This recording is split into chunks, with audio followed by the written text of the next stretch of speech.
Welcome back. My final tipping point tonight. Across the country, liberals are crashing town hall meetings on Obamacare, spewing outrage, accusing Republicans of pushing Granny off the cliff. Just today, they kicked Senator Rubio out of his office in Florida.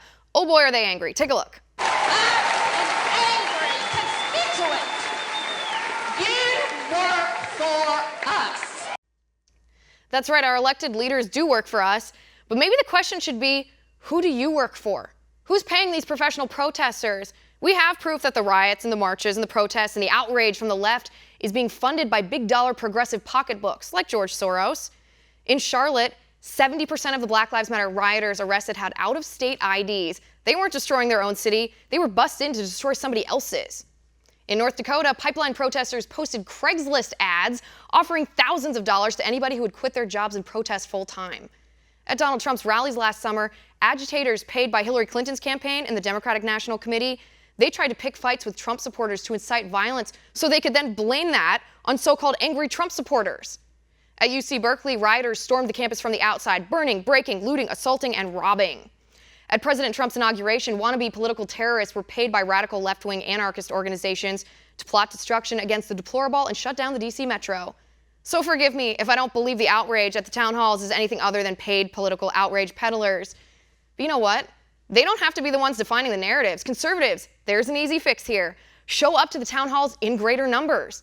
These arguments they're making, they're absolute nonsense. Say so. No health care coverage for people with pre-existing conditions? False. Republicans want to keep that provision. Kids under 26 will be kicked off their parents' insurance? False. Republicans want to keep that provision too.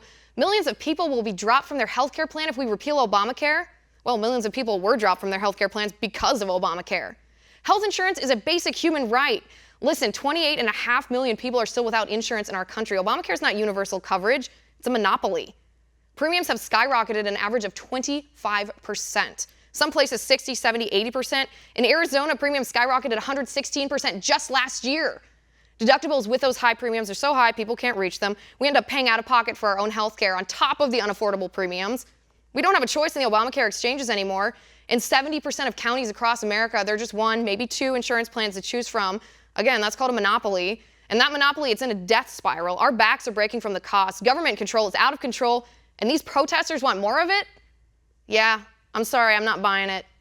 And that's my final point. You can reach me on Twitter at Liz_Wheeler. If you liked the show, please send me an email at oann.com/contact.